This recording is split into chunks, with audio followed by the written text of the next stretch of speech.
नमस्कार, mistake insight channel पर आप सबका स्वागत है। आज मैं विषय लेकर आई हूँ गुरु पूर्णिमा का। गुरु पूर्णिमा एक ऐसा पर्व है जो हमारे गुरु के प्रति आदर व्यक्त करता है और उस गुरु के लिए हम नतमस्तक रहते हैं जिस गुरु ने हमें इस पद पर या हमें वह शिक्षा दी है जिसके कारण आज हम अपना जीवन सुधार पाए हैं, या हमारे जीवन में गुरु ने हमें वह मार्गदर्शन किया है जिसकी वजह से हम अंधेरे से निकलकर उजारे की ओर आए हैं। गुरु का अर्थ ही ये होता है, गु अर्थात अंधेरा, रू अर्थात अंधेरे से बाहर निकालना। तो वही गुरु है जो हमें अज्ञान के अंधकार से बाहर निकालकर ज्ञान के उजाले में ले आते हैं। इसलिए गुरु के प्रति हमारे मन की जो श्रद्धा है, जो हमारे मन में जो आदर है, उस आदर को व्यक्त करने का एक पर्व, इसे गुरु पूर्णिमा कहते हैं। प्रतिवर्ष आषाढ़ शुक्ल पूर्णिमा को गुरु पूर्णिमा पर्व मनाया जाता है और इस पर्व को मनाने के पीछे का उद्देश्य या कारण क्या है, ये आज हम जानेंगे। इस दिन अर्थात आषाढ़ शुक्ल या आषाढ़ पूर्णिमा, इस दिन महर्षि वेदव्यास का जन्म हुआ है। अब इस जन्म के पीछे क्या रहस्य है, या इस गुरुदेव जो वेदव्यास गुरु, महर्षि गुरु या व्यास ऋषि, इनके नाम से यह इस पूर्णिमा को इतना महत्व क्यों दिया गया है। तो गुरु पूर्णिमा के संबंधित जो पौराणिक कथा है वो पहले हम देखेंगे। महर्षि वेदव्यास भगवान विष्णु के अंश स्वरूप कलावतार हैं।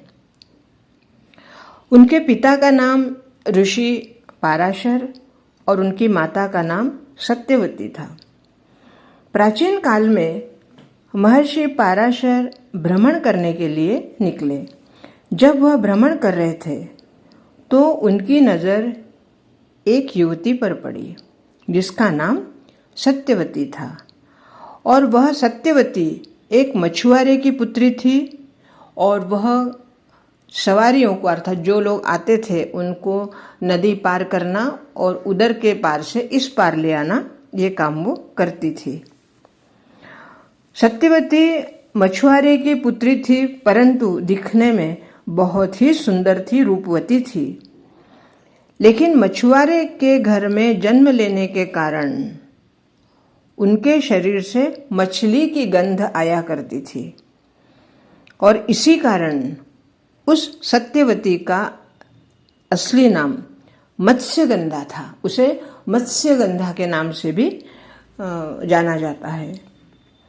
पराशर ऋषि ने उसे देखकर, और अर्थात वो ऋषि थे, तो ऋषि होने की वजह से हम ये नहीं कह सकते कि उनमें काम वासना का विकार हो गया या काम वासना जागृत हो गई, परंतु ये सृष्टि की रचना या प्रभु नारायण की कृपा या नारायण की इच्छा, कुछ भी समझ सकते हैं। परंतु पराशर ऋषि ने सत्यवती को देखने के बाद उनके मन में उससे संतान प्राप्त करने की इच्छा हुई। पराशर ऋषि उसे देखकर व्याकुल हो गए और उन्होंने उस युवती को, सत्यवती को नदी के पार ले जाने के लिए कहा। वो उन्हें पार लेके गई, फिर कहा फिर वापस ले चलो, फिर वापस लेके आई। इस तरह 2-4 चक्कर होने के बाद सत्यवती परेशान हो गई कि ये ऋषि बार बार आ रहे हैं, बार बार जा रहे, लेकिन नाव से नीचे नहीं उतर रहे। पराशर ऋषि ने सत्यवती से कहा कि मेरे मन में एक बात है जो मैं तुमसे कहना चाहता हूँ। और सत्यवती ने पूछा कि हे ऋषिवर, अब बताइए क्या बात है। पराशर ऋषि ने सत्यवती से संतान प्रदान करने की इच्छा प्रकट की। यह सुनकर सत्यवती आश्चर्यचकित हो गई और बोली, हे ऋषि, मैं इस तरह से अनैतिक संबंध नहीं कर सकती। इस तरह से संतान का जन्म लेना व्यर्थ है। तब पराशर ऋषि ने कहा, तुम्हारी कोख से जन्म लेने वाला बच्चा संसार के लिए महान कार्य करेगा और इसीलिए यूं समझिए यह प्रभु की इच्छा है। ऐसा कहने के बाद सत्यवती मान गई, परंतु सत्यवती ने ऋषि पराशर के सामने 3 शर्त रखी। मेरी ये 3 शर्त अगर आप पूरी करेंगे तो ही मैं इस बात को मानूंगी। पहली शर्त थी कि उसे कोई इस क्रिया के समय देखे नहीं।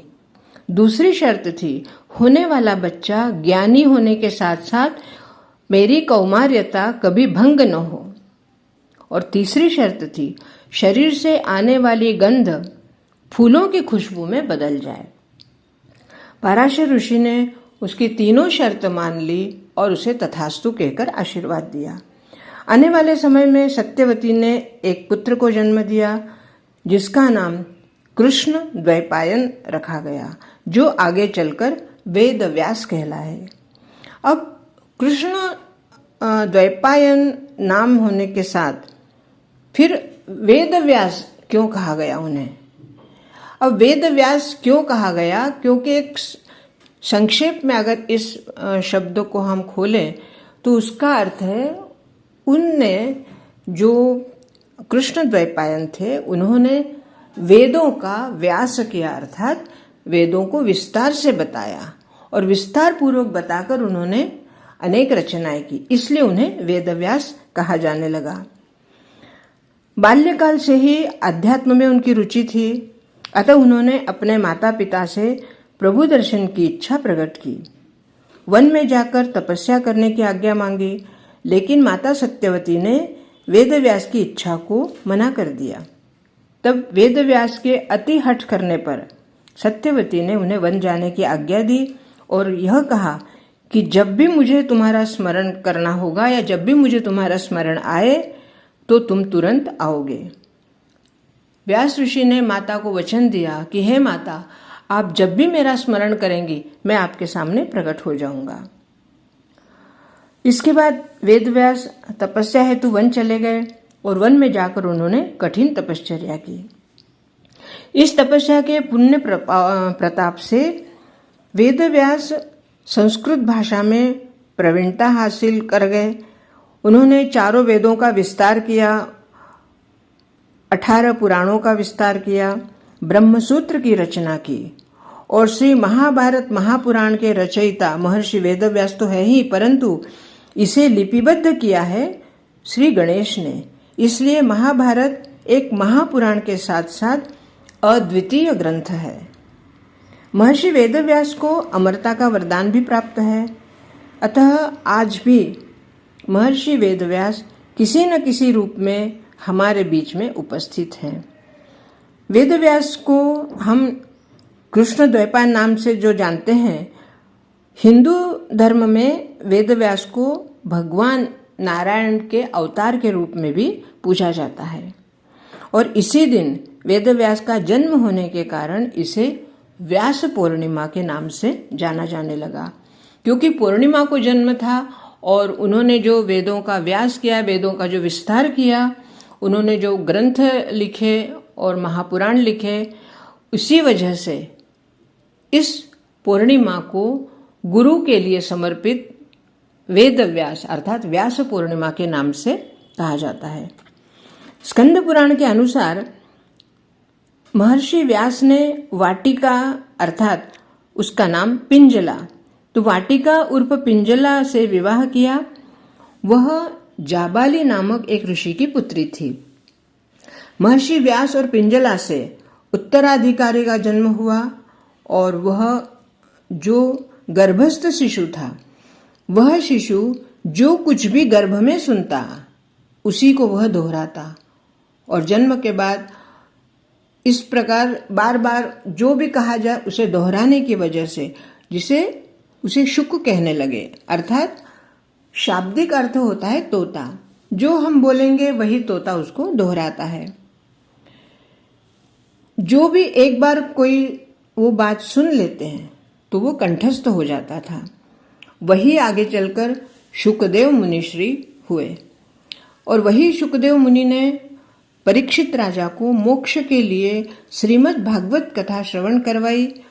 और जो भागवत कथा महर्षि व्यास ने लिखी थी, ऐसा तपस्वी पुत्र पाकर महर्षि व्यास धन्य हो गए।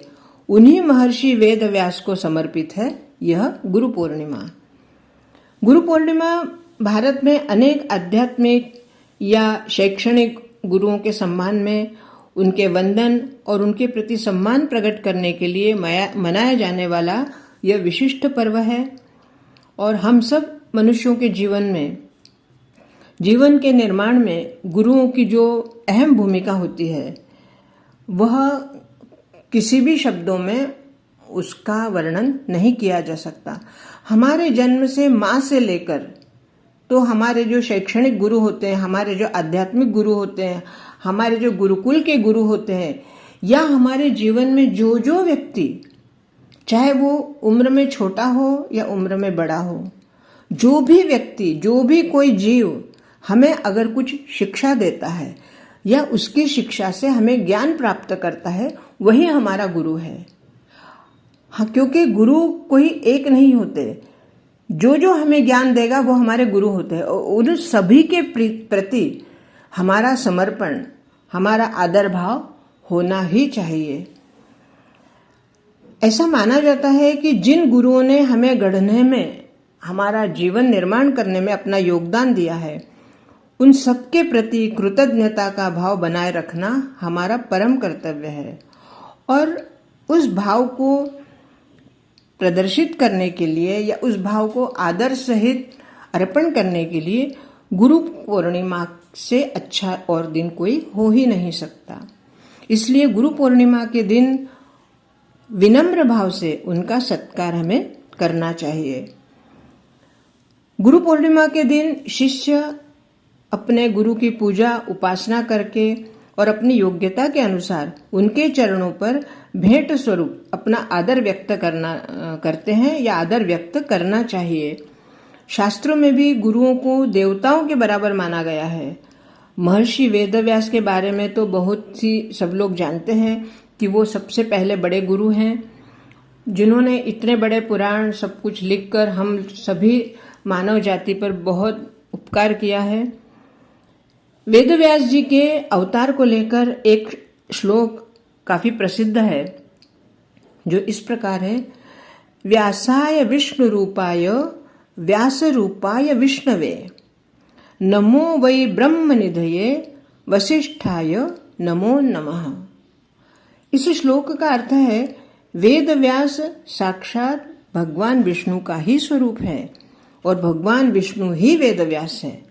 ऐसे ब्रह्म ऋषि वशिष्ठ जी के कुल में उत्पन्न पराशर पुत्र वेद व्यास जी को शत शत नमन है। इस तरह आज का यह वीडियो मेरे गुरु को मैं समर्पित करती हूँ। श्री गुरुदेवाय नमः। गुरु कृपा मुझ पर सदैव बनी रहे। आप सबको भी गुरु कृपा मिलती रहे और गुरु पूर्णिमा का यह पर्व आप सबके लिए बहुत शुभ रहे। आप सबको गुरु पूर्णिमा की बहुत बहुत शुभकामना। आज के लिए इतना ही। बहुत बहुत धन्यवाद। नमस्कार।